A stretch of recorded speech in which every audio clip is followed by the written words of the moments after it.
For me, champion mindset is all about showing up when no one is clapping for you. You can continue with whoever you are, but you are facing problem every now and then. Despite having qualification experience, that means there is something that is not helping you. And once your why is clear, how becomes easier. Then you know how to do it. What is your definition of self-care? Stop pampering yourself first. When you come back from work, stop telling yourself that you are tired and you need to rest and all. And instead tell yourself positively that if you want to thrive, if you want to be there for your family forever, you need to be fit enough. This is the time when you should hit the gym or pursue something that makes you happy. When nobody used to be there for me with me, or only one person used to be there with me, and that was me only, myself. Do you believe in manifestation? I do, but for me, hitting the gym for 45 minutes without any disturbance can be a form of meditation, where I get into solitude and I can connect with myself. You need to be strong enough to not being appreciated by others. Stress is a survival mechanism that we are blessed by nature, right? So if you know how to manage stress, again your happiness is going to increase, and that is going to affect your performance. Students are not able to write their resumes because they are taking help of AI. They have outsourced their thinking. Environment contaminate our minds. So it is the environment that matters the most. So my suggestion to people is we all need professional help in some point in our life, to be able to lead a smoother life. But normally most of us are likely to take help of the relatives and friends in order to save money. Let me be very frank. They don't want to pay professional fees for life coaches, and why? Because they think that's a very easy job. Why should we spare money for that? So they approach their relatives and friends. But do they have that capacity to help you direct wherever you want? Instead, what a professional coach or trainer will do is they will charge you, but they will give you authentic and neutral advice.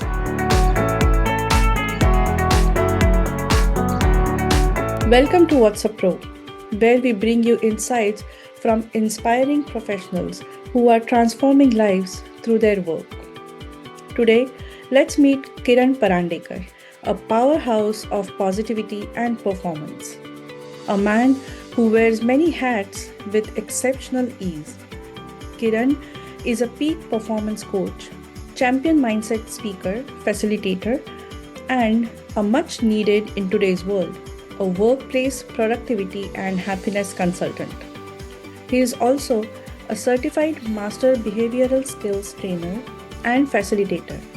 With over 25 years of experience across entrepreneurship, sales, marketing, operations, and training, he is the brain behind Success Smart Skills, a platform dedicated to helping professionals and business owners unlock their true potential through behavioral training and performance coaching. But wait, there is more. When he is not busy performing lives and workplaces, Kiran follows his creative passions.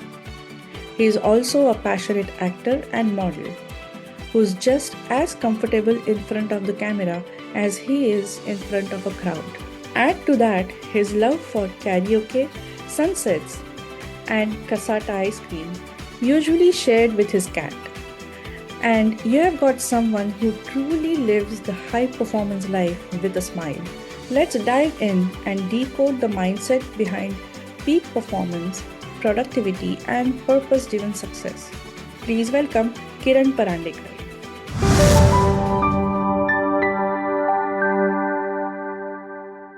Welcome to What's Up Pro, Kiran. Tell us in simple language what exactly you do. Yeah. Presently, I'm working as a peak performance coach, stress relief facilitator, and corporate workplace happiness consultant. I'm also a CEO founder of two companies, training companies, Success Smart Skills and Velvet Work.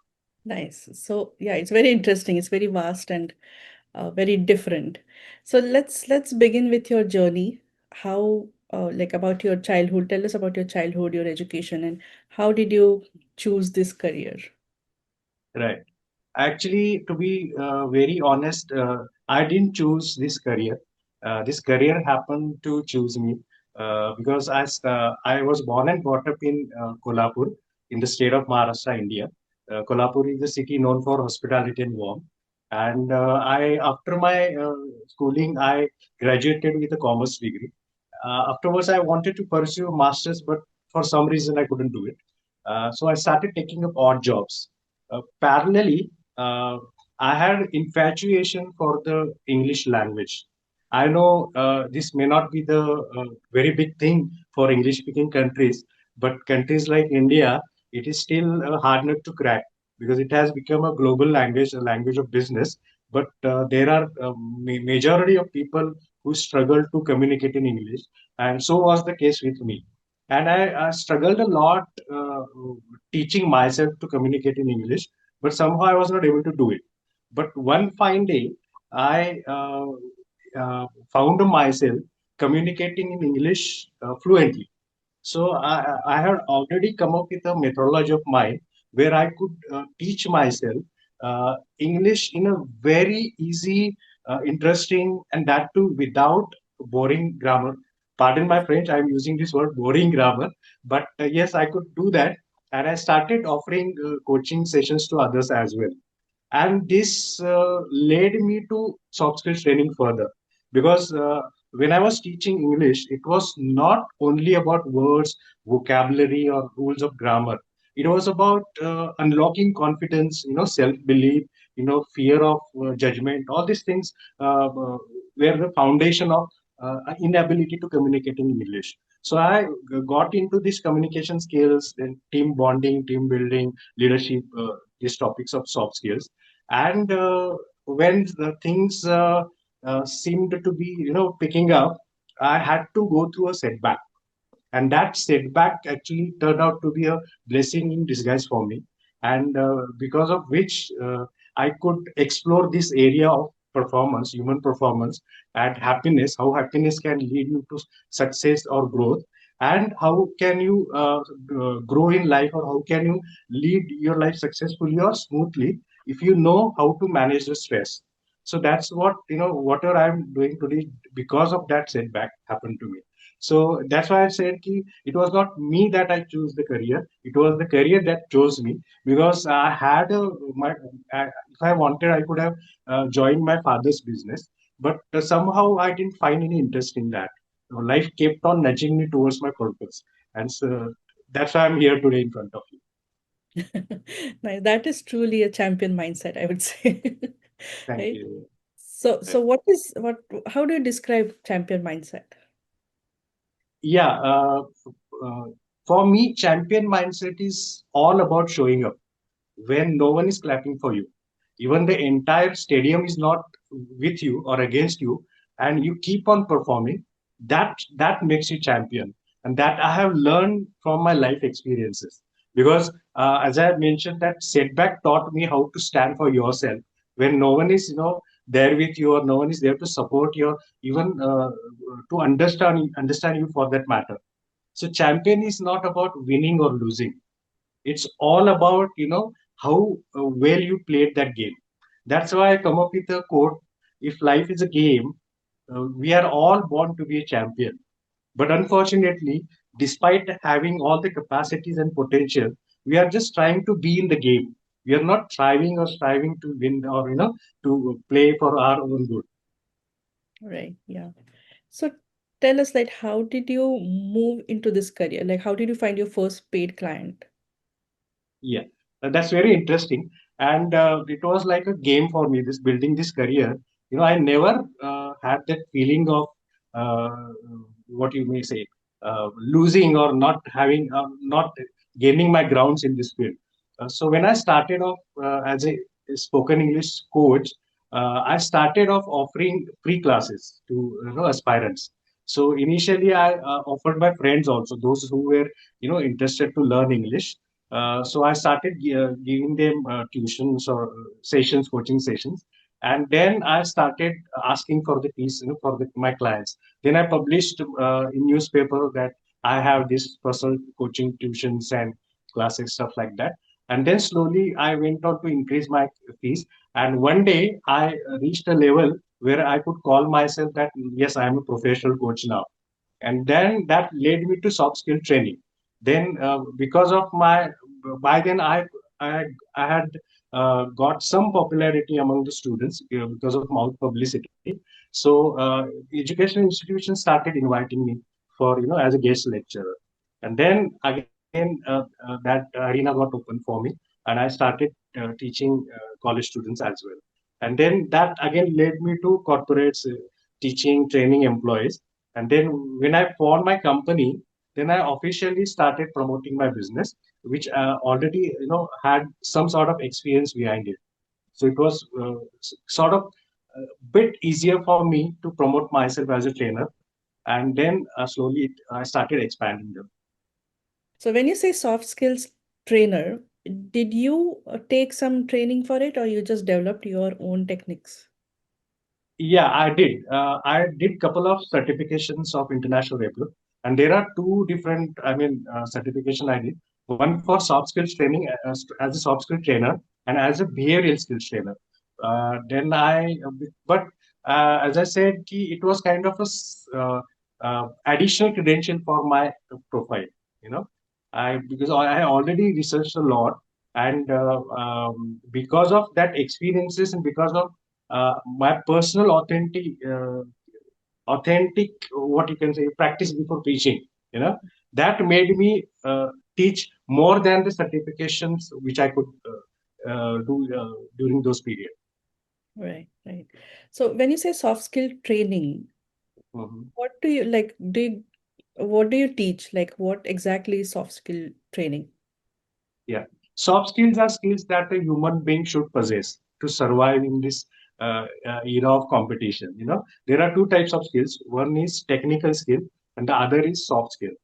Technical skills are all about your technical expertise, whereas soft skills are all about your human expertise, like how you communicate, how you are able to express, whether you are able to reach out to the person you are talking to, whether you are in that you are being mindful and present in that moment, and you're listening that person, your listening skills.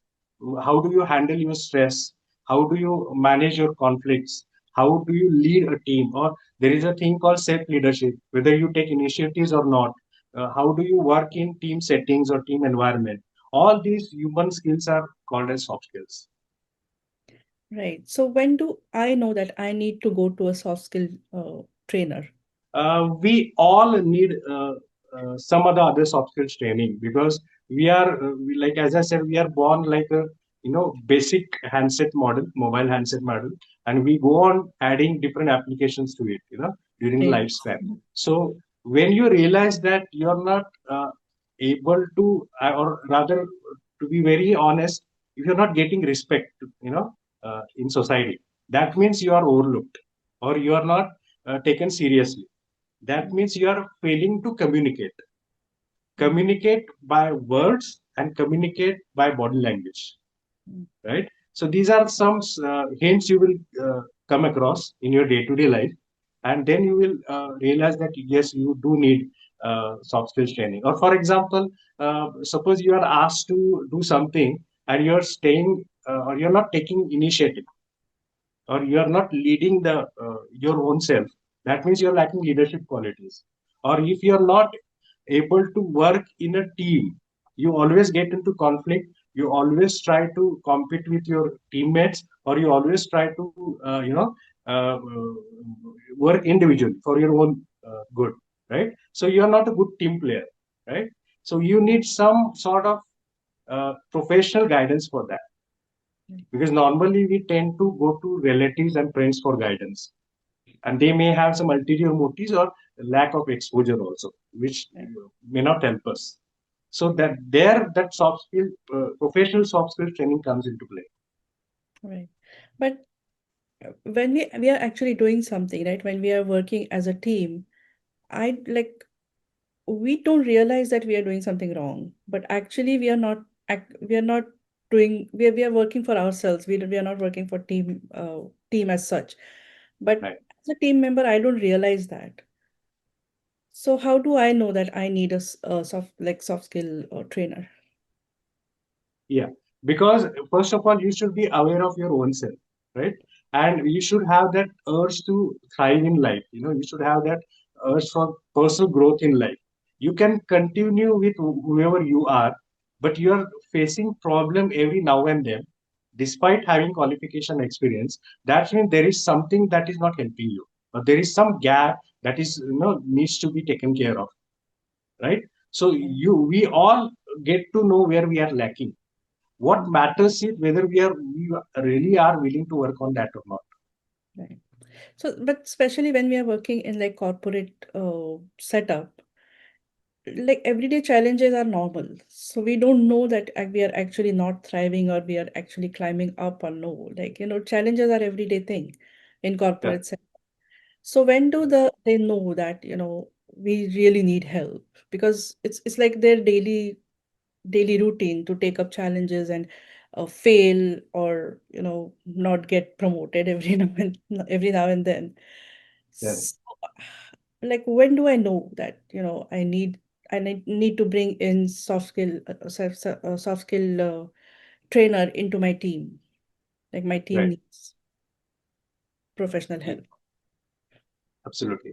For that, two exercises can help. One is self-assessment, and second is SWOT analysis: strength, weaknesses, opportunities, and threats, where you list down your strengths and weaknesses, right? And what opportunities you have in line with your strengths, and what threats you might face because of, sorry, in line with your strengths, and what threats you might have because of your weaknesses. So once you put those things on paper, you get to know where you are lacking and where you are excelling. So all you need to do is you have to work on your threats, your weaknesses, and you have to jot down, you have to analyze what weaknesses, keeping you behind, or what are going to be hurdle in your growth, right? So those can be soft skills, and those are mainly, you can consider them as human skills. Those Mm, are not like, related to any technology or any machine, or those are purely related to human aspect. So right. those are soft skills. So once you do that, you come to know where you are lagging behind. Mhm. So there you need to bring in the professional help, and this thing. And when you do self-assessment, despite trying hard, despite giving 100%, why you are not able to reach wherever you want to go, Mm, right? So this self-analysis, self-assessment will bring the reason in front of you. Why? And once mm, your why is clear, how becomes easier. Then right. you know how to do it. Right. But like in today's world, everybody is in behind like corporate jobs. They just want to keep their job safe. They don't know where they want to go. They just want to, Yeah, work, go to office 9 to 5, do their job, get their paycheck. They really don't know yeah, where they want to go. They really don't know what their goals are. So how do you correct. help them in this scenario? Yeah, that's what I have realized in past 2 decades.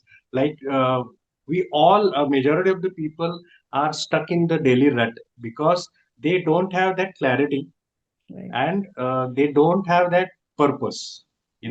That's why I'm saying we all are born for to be a champion, but we are just playing the game. Right. We are just behind the livelihood. I don't mean that we should not, consider livelihood, or earning bread and butter. But while doing that also, if you work on this area where you can excel, or you can, work on yourself, and for that we all need to come out of comfort zone. Because Right. once you are in job or business, after a while you settle down, and you Right. don't feel the need to do something for yourself.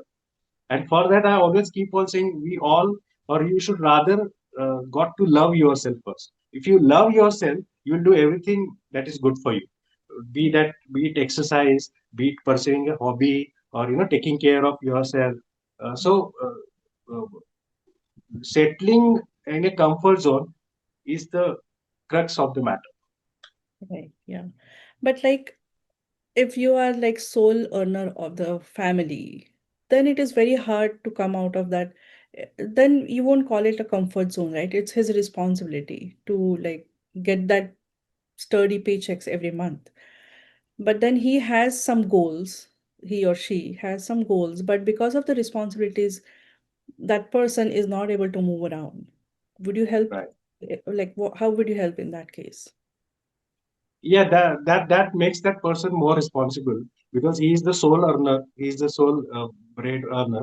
then he should take care of himself or herself on priority basis, because in his absence the entire family is going to suffer. So if he's there, if he's fit, if he's healthy, if he's happy, then and then only the family is going to have everything that he's working for now, right? So that makes him more responsible to take care of himself, on priority basis. Right. So we all are, as you said, we are loaded with shoulder with responsibilities, and we normally don't find time to Yeah. do all these things or work on ourselves or do something for ourselves. But my question to such people, individuals is, ki, what if you're not there? Can you afford to, you know? Yeah. So better you take care of yourself, be it health or be it wealth, right? Mm, So health will keep you active, and mm, wealth will keep your family happy. mm. Yeah. But then to build that wealth, that person has to go into the rut, right? I mean, they don't find time for anything else but just work, work, work, and work. And then they get drained out, they get stressed out, stressed out, but they don't realize that they really need to take some break during a day or with like during a week. So how do you help them? Like how what is your advice for them? Yeah. First of all, my advice to them is to, I'll stick to my statement that one must love himself or herself first. And second thing, whenever I conduct stress management or have workplace happiness programs, I take my participants through this process of experiential learning. They realize the importance of doing all these things, because if I tell you something casually, you're not going to take it seriously, right? But if I make you realize that why it is important, you Right, are definitely going to find time for that, right? right. So it's a process that, otherwise there wouldn't be any need of professionals like me, or knowledge is everywhere, Yeah, at fingertip. yeah, Still also you're not able to execute that knowledge into your lives. right. Why? Because that realization is not there, right? And we feel motivated now, and the very next moment we again come across a problem, and we leave behind all those things, and we get back to our routine life, right? Right. So the realization is important, and normally we get that realization after a medical practitioner tell us to get serious about ourselves, right? Yeah, Until right. then we are not serious about it. Yeah. So in my programs, what do I do is I first make that realization take place. I make my participant realize it, why exactly they need to do all this thing, and why their lives are so very important, and how easy it is to take care of yourself, that stressful life. Right. Right. So that motivation has to be there, because normally what happens, people start feeling that if I have to be, I have to get rid of stress, or I have to manage it, I have to do something, something very difficult, or something that requires a lot of time. But there's nothing like that. We can manage this sitting at a desk also. So there are few couple of strategies or techniques that really help. Right. So let me ask you, what is your definition of self-care? Because some people they think taking care of ourselves is more like being selfish. So there is a thin line between having like between self-care and being selfish. So what is your definition of self-care? Uh, we you need to be selfish, first of all, selfish, then and then you will be able to take care of yourself, right? Right. Because you need to compromise on so many things in the process of taking care of yourself. You have to say no to people, you have to say no to situations, conditions. So that makes you selfish person itself, right? So positively speaking, one has to be selfish in order to uh, stay healthy or happy. As Right. simple as that. So what what do you do for self-care? Let's start. I Yeah. Actually, I had, as I said, I have had coffee with rock bottom once in my lifespan, but I never stayed there. I didn't like the taste of the coffee, so I thought of brewing something on my own. That's my purpose of helping others. So when I thought that if I have to help others, I need to be fit enough to stand in front of them, or to be able to reach out to people. So I never uh, given up on exercising, uh, Mm, weight training. I mm, never give up on pursuing a hobby. I play tabla, I play drums. So despite all the pressure, despite all the stress, I still uh, take 1 hour out to pursue hobby and exercise. mm, So that there is a scientific reason why do you do that, because there are happy chemicals like serotonin, dopamine, endorphin, and oxytocin. They secrete in your body, and you feel stress free, or you get relief, and you get charged up again to uh, face the world and take on the challenges. So that is required. So that 1 hour will keep you going for rest 23 hours. mm. Yeah. So, any tips for people who are like working like 24 by 7? Any tip for them how to get that 1 hour a day? Because they find multiple excuses for not finding that time. They'll be like, oh, I'm so busy, I don't even get a minute for myself. Any tip for Right. them? How do they find that time, like 1 hour a day? Yeah. Contrary to what I have said earlier, stop pampering yourself first. When you come back from work, stop telling yourself that you are tired, you are very poor thing, and you need to rest and all. You don't have time. You work hard. Stop saying that to yourself first, and instead of tell yourself positively that if you want to thrive, if you want to excel in what you're doing, or if you want to be there for your family forever, or you need to be fit enough. Right. So this is the time when you should hit the gym floor, or pursue something that makes you happy. Mm, It could be a performing art, it could be a sport, it could be any activity. mm, So we constantly have that inner chatter going on. We constantly keep on telling ourselves whether mm. I want to go to gym or not, whether I want to do it or not. And then most of the time the answer is no, right? Yeah. So when we try to resist that urge of saying no to ourselves, Mm. we end up doing all the possible ways. All right. So, when you said stop telling yourself that you're tired and all, it's all about our thoughts, right? So, all these coaches, what podcasts I'm listening to, all these coaches, they work on your thoughts. So, what is your thought on these? Like, how does our thought work? Like, how important they are? Very, very important, because it is called self-talk, because we keep on telling ourselves whether to do it or not. Yeah. So we should always keep on saying we should always be positive self-talk with us. We should keep on giving positive instruction to ourselves, right? So I totally believe in that, and I have experienced it positively when actually no one was there. I'm constantly repeating this. Normally, I don't like to wear my pain on sleeves, but because I have, my training content doesn't come from textbook, it comes from trenches only, which I have experienced. So it always reminds me of those days when nobody used to be there for me, with me, or I used to only one person used to be there with me, and that was me only, myself. So Mm, that person used to tell me, yes, you can do it, and you have to do it, and these are the ways. So that has helped me a lot in life. Instead of getting any support from outside, that support within was very powerful. So right, that's why that thing called affirmation is very, very important. right, So keep on telling yourself, if one tries to do it, soon he or she will experience the positive results of affirmations of self talk. So right, one must do it, and you cannot experience unless you try, and you cannot experience by doing for 1 or 2 days. It has to be for minimum 21 90 days. right. Yeah. My next question was about affirmations, right? What is your take on affirmations? They are very powerful. All I can say, they are very powerful, and you should do minimum twice a day, personally speaking, before going to bed, and in the morning after you wake up. Mhm. Right.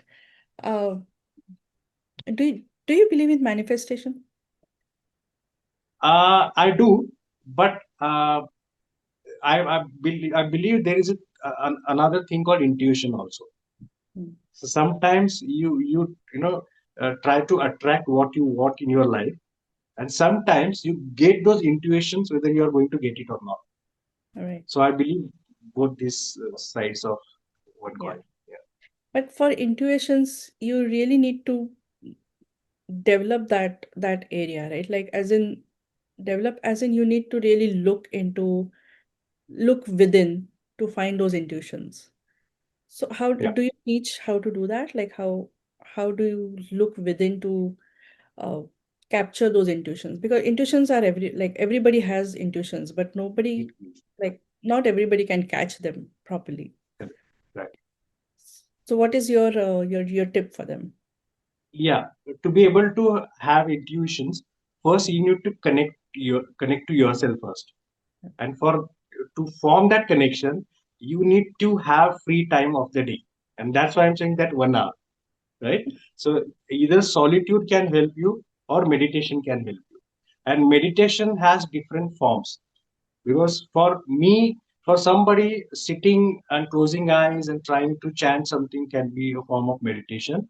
For me, hitting the gym for 45 minutes without any disturbance uh, can be a form of meditation, where I get into solitude and I can connect with myself. Right, So, first, you should be able to listen to yourself first, what your mind is trying to tell you. right. If you're busy, or if you're engaged in daily hustle and bustle, you won't be able to listen your voice, Mm. right? So you need to Yeah, have that 1 hour's time that will help you 360 degrees. right, right. But then nowadays there is like so much of information, right? Like so many podcasts around us, so much information, like AI generated information. After work, like after our 9 to 5 job, we have our social network, we have our family, chores. Then we just sit in front of screen and try to, absorb the content. How much that affects our daily life or our mind about the Uh, content that is pouring out on internet every day. Absolutely. First of all, I believe in lifelong learning because we all are learners and we must be. Because if we want to grow in life, we should keep on teaching ourselves, regularly. So, for that, to be able to keep ourselves educated, this technology is really very, very important, right? But too much of everything is not good, Yeah, right? So, if it is, it is uh, I mean, going beyond the limits, then it is definitely going to have bad effect on your health, your mental health, your physical health, right?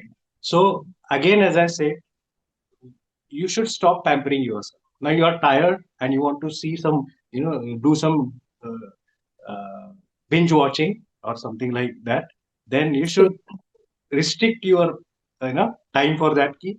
You are doing it for entertainment, your self entertainment, or you want to get away from what you were doing, right? Right. But there has to be some limit to it. Mm. Yeah, because unless otherwise you tell yourself again, self talk, that enough is enough now, to enough for the day, close those things and do something productive, do something healthy. Right. Yeah, Mm. that is where your self discipline comes in picture. Mm. Mm. But then it is more of peer pressure also, right? Like if you don't binge watch, we cannot talk anything with our friends. It's like Right. it's a social circle, and then we don't know what the new trends are going on different social channels. So even if we don't have time before going to bed, we tend to scroll. Let's see what's happening, right, in the world. And we started for like 5 minutes, but it just goes on for 2 hours. We don't realize that we have just cut down on our 2 hours of our sleep.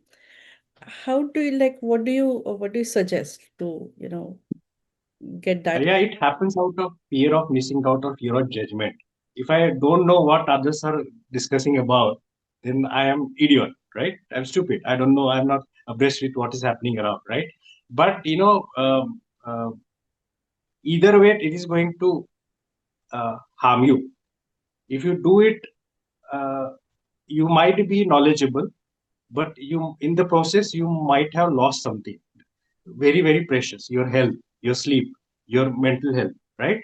And what you're gaining by discussing what you're saying? Nothing. A momentary praise, right? So you need to be strong enough to not being appreciated by others, Mm. right?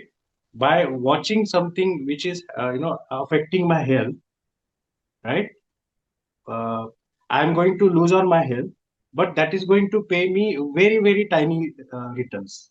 So better if I compromise those returns in terms of appreciation of others, and I focus on my own health, Yeah. right? So I would like to use a word in a positive sense. You need to be shameless sometimes, right? To Yeah. be able to let go what people are saying about you or not. Anyways, people are going to say something about Yeah. Yeah. So how do you train people to get that strength? Because it's very hard for many people, especially these days, this FOMO, they call it, right? With fear of missing out. So this FOMO is building day by day. Like everybody's going through this FOMO. Like they're like, so how do you train people to get that strength of it's okay to be, missing out. That's fine. you. Yeah. So I normally use 3E framework to train my participant: engage, elevate, and empower. Mhm. So first I try to engage my participant so that they realize why should they do it and why shouldn't they be doing it, right? Mhm. Then I empower them with different tools and strategies, Mhm. how they can do it. And in the process of engaging and empowering, I try to elevate them so they live with a good experience which can be helpful for them throughout their life, Mhm. right? So it totally depends on what kind of clients I'm handling, what is group size, age factor, and exposure, everything I need to consider. So there are different tools and strategies for that. Mhm. So do you prefer one-on-one sessions or you do like group sessions?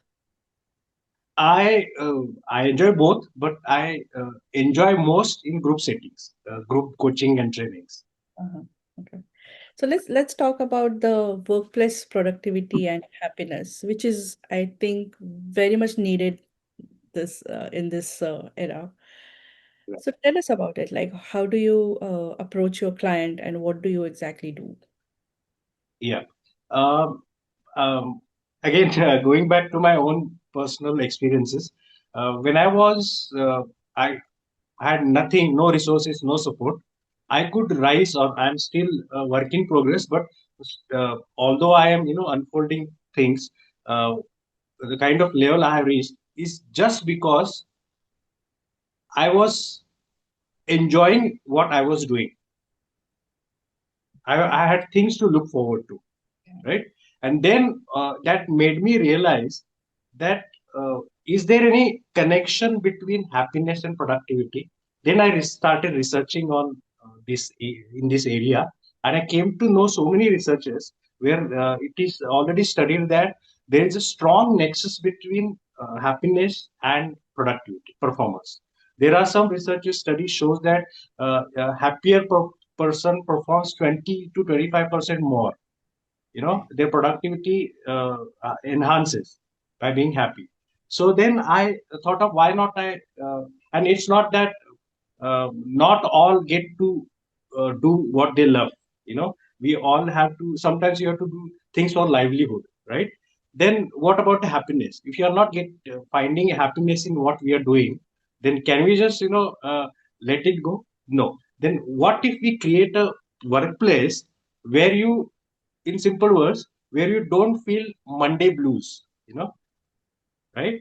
So if you feel like going to place and working there in that environment that is supportive, that is encouraging, and that is you feel like at home.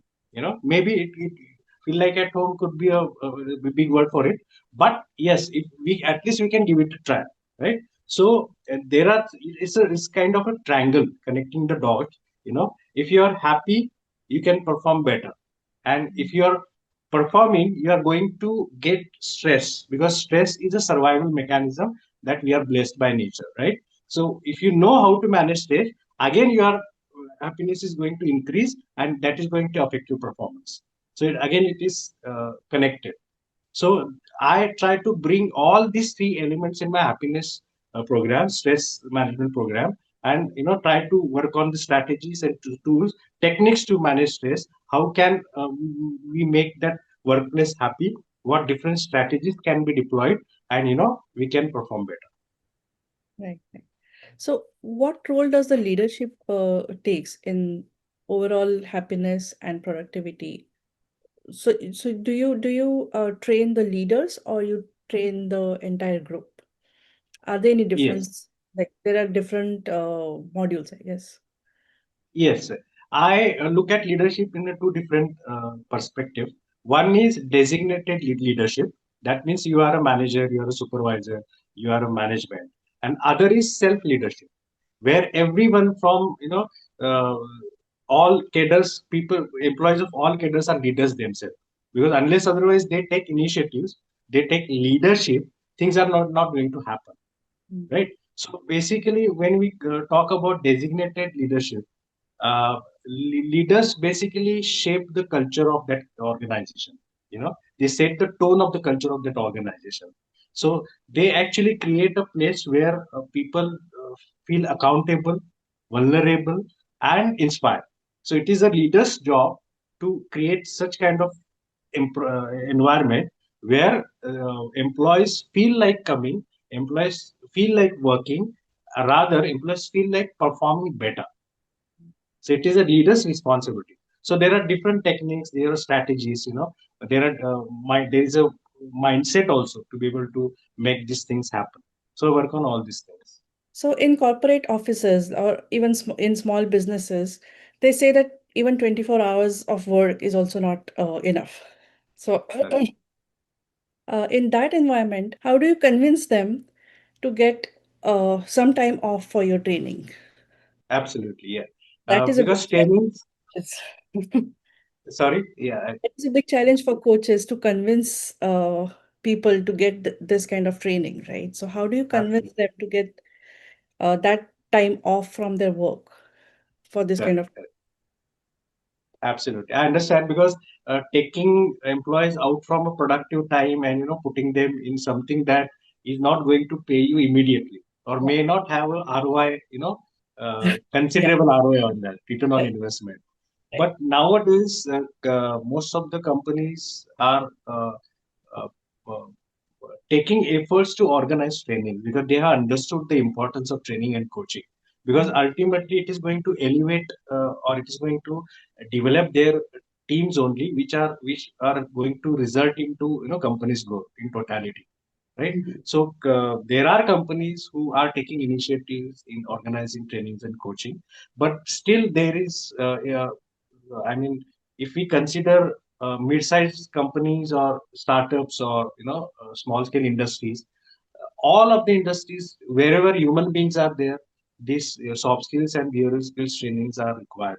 But many or majority of the companies still think it's an expense, it's not an investment, right? So there our skill as a trainer comes into action, and it totally depends on how effectively we can convince them. For that, sometimes we have to give them free demos. Sometimes we have to work with them, joining hands. So it is again a marketing stuff, a marketing strategy. So yes, it takes a lot of efforts to convince companies to go for trainings. Yeah, yeah. So how do you do your marketing? Like your in person and like one-on-one sessions and corporate sessions. How do you do your marketing? What is your strategy? Uh, yeah, initially I used to approach directly to companies and institutions. And now also I make sure that I reach out to companies or education institution, and I make them understand the importance of trainings. Whether they take my help or others or they hire me as a trainer, or that is not important, but they should uh, consider training for their employees or students because it is highly required in today's competitive age. Yeah. So first of all, I try to create an awareness. Mm. Parallelly, I use platforms like LinkedIn, Facebook, to showcase my work so that those who are interested to organize trainings and coaching for their teams, they come to know my experience, my profile, whether I'm going to be helpful for them or not. They can have a feel of initial, this thing. And then I approach them, I, do follows, I do canvassing, I do everything what a pure self person would do. So can you give us some examples of your like success stories? Can you tell us some success stories? There are many. I may sound little pompous, but there are many. And again, people come to me. They ask for solutions. I do.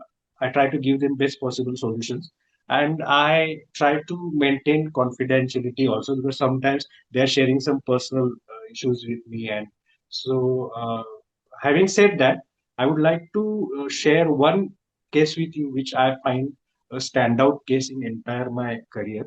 One of the person, I was conducting a session on stress management and workplace happiness program. It was a 6 months training program, and one of a person who was not a direct participant of that program. He was one of the organizers. He happened to be there. He happened to be present there during that program. And after a few days, he reached out to me, and he was so happy. And I got to know from him that he has been experiencing positive changes. He has been experiencing relief from stress to certain extent after applying the tool strategies I shared to the participants, which he listened and tried to apply in his life. So that made me a little, happy, or rather, that gave me joy of my purpose or what I'm doing. So like that, there are many college students approach me, and even my participants from corporate trainings, they approach me. They tell whenever there is one more case that one of the gentlemen man approached me and told me that he taught stress management techniques which I taught in the session to his wife, and she is happy and she is experiencing that relief and all. So there are certain instances which I normally come across. Nice. But talking about stress management, any tips for our audience to manage their stress in daily job? Yeah, Like, yeah. it's a yeah. My instant tip would be it's all about perception.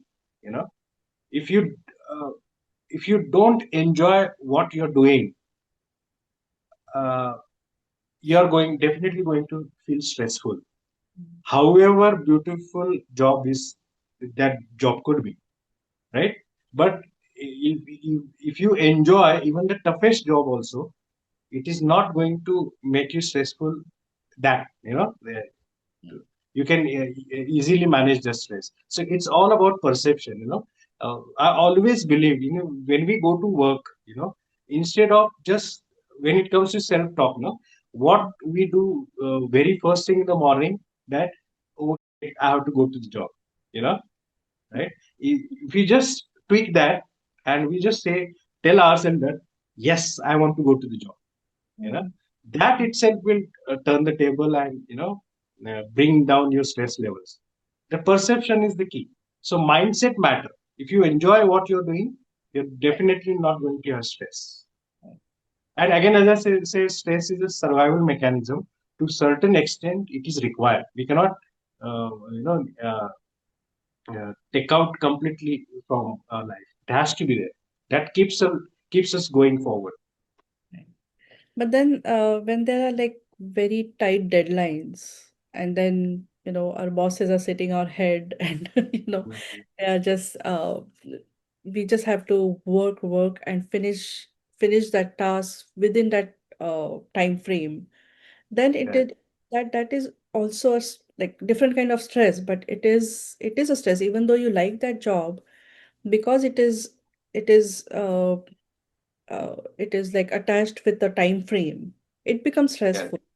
So Correct. at that time, how do you, even though I enjoy this job, but then I have to finish it in certain time, Thinking about that itself creates double stress. How do you manage Yes. Yeah, it is a perfect example of cause and effect. You are not able to touch your, or you are not able to finish your job before the deadline. That means uh, there was some something missing earlier.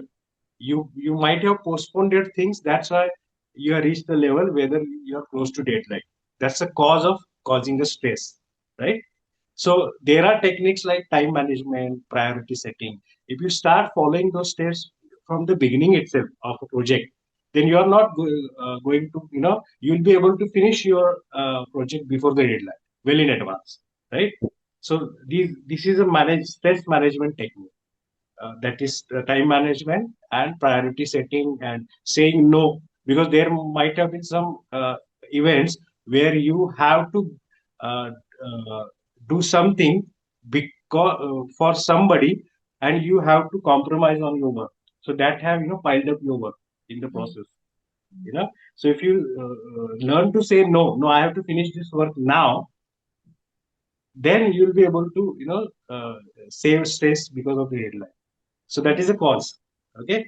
And now since you got a deadline, you have couldn't complete the project before the deadline, and that stress is also piled up. Now you have to do some stress relief techniques, Mhm. instant stress relief, so that, because stress will not allow you to concentrate. It will not allow you to focus. It will cause forgetfulness. You know. So these are the physical symptoms that might cause. So there you need to bring in those stress relief techniques instant, like deep breathing, box breathing, or maybe just humming a song will do the job, Mm. right? So all these small techniques will help you in relieving the stress to some extent, and you will be able to get back to your work, and probably you can complete your project before the deadline. Mm. But sometimes these deadlines are not in our hand. Like some other departments, suppose sales team, Right. they have promised some very random deadlines to their clients, and now we Right. have to work on those deadlines. And we know that practically it is not possible, but then the Correct. sales team has already promised the client. So in this Correct. scenario, we as in the production team who is actually need to work on these projects in certain deadline which is not practical, that stress, like this planning is not in their hand, right? Because somebody else has set up that deadline. So this kind of stress is completely different than planning, so then how do you plan this process? How do you help them plan? First, yes, I got your point. Because of somebody else's mistake, you have to suffer, Yeah. right? Correct. Yeah. So uh, there we need to work on process improvement. We need to find out the lacunas. We need to find out the gap shortcomings, and anticipating the delay in the project completion. If we work on those gaps well in advance, then probably we can save those delays in meeting up the deadlines, Right. right? So it is not, stress is not a thing that causes you directly. There are Mm. things working in the background. So there again, if you have a good team bonding, if your leadership is strong, then you can save on these things. Then that process can happen smoothly, and intra department or inter department things will take properly, and that we can eliminate the stress. Right. So there are again, we have to find out the root cause of it. Mm. Mm. We need to get into the root cause of it. Why is this happening? And before coming to any conclusion, we just again assessment and with lacunas, gaps. If you try to work on this, it can save us a lot of energy also, and it can save us from a lot of stress also. Right. So this is mainly for the leadership coaching. Not for all, because again, as I said, if you know that you can see that there is a lacuna, if you can see the gap, Mm. Mm. then it is a self leadership that should take place, and you should initialize the process of removing it. You Right. should bring that things to your seniors notice, and you can work together. You Right. cannot afford to sit quiet until it is handled by your leader. Right. Yeah. So, any tips for aspiring leadership coaches? Because leadership coaching is a thing now. Like many people are here who want to pursue this as a career, like leadership coaching, and there are lots of courses out there saying they create new leadership coaches, but those courses are like everywhere, and like we don't know which one to pick, which one is right for us. So any as a mentor, how would you advise, like what would you advise new aspiring leadership coaches? Yeah, uh, practical experience is more important for me, according to me, because there could be different courses, there could be different certifications, but that is going to be a bookish knowledge unless otherwise you haven't experienced, the real storm in the waters. Guiding from the shore is different from you're swimming in the waters, and you know how tides take place and what are different sharks inside, how they torture you and all, and you still make a way out for yourself, so that experience does matter. So my suggestion would be, first you need to start living soft skills yourself, Mm. right? Be it communication skills, be it conflict management, be it stress management. This will build your personality as a leader, because leader is if you have to see the leader, designated leader is the topmost in the hierarchy, right? So he might have the highest stress. He might be needing excellent communication skills. He first of all, to be able to be a good leader, first of all he needs to be a good team player itself, right? So all those things will build his personality, and he can shine as a good leader. So there are different certification courses available, but before that, try to live that experience first, then get into the. That's my advice. Right, nice. What are your future plans? I know you're Yeah. already doing so many things, but Yeah. yeah. Yeah, because things are changing. Past 2 decades, because of the technological developments, there are different types of stress which were not there earlier. And I think again we are on the verge of AI era, so probably there could be another uh, uh, stress formats, or maybe types of stresses. So I'm going to continue with the same thing, stress, but would like to explore different solutions for different problems that causes stress and that affects mental health. So I'm going to continue with the same thing, the performance peak performance coach, as a stress management facilitator, and workplace happiness consultant. But uh, as and when time demands. Updated. So speaking about AI, do you make any use of AI in creating your modules? Not really for creating my modules, but definitely I take help of AI, because AI can do everything what we can do, but AI cannot have the creative capacity of human beings. So Mm. it can give you a lot of results. It can give you results in like fraction of seconds. The kind of creativity we have as human beings, it doesn't, right? So what do I do is, for me AI is like thinking outsourcing, you know Right. because when I go to colleges, what I experience is, uh, students are not able to write their resumes. They're Mm. not even able to write their names properly in English, Oh. because they are taking help of AI. They have outsourced their thinking, so they haven't they are not getting any opportunity to recorrect themselves. In our times, we used to write ourselves, and wherever we used to make mistake, we used to come to know that here we have made a mistake, and that we used to find a scope of correction. Mm. That scope is not there with AI, right? So as far as my profession or my engagement with AI is concerned, first of all, I try to design my models myself first, so that I come to know wherever I need corrections, or how wherever I need to do some improvement, and then to some extent I take help of AI. Mm. Right. So, lastly, any tips for our audience in general for taking life coaching or taking performance coaching from professional coaches? Like, what tip can do you, what advice do you give to our audience? Right, right.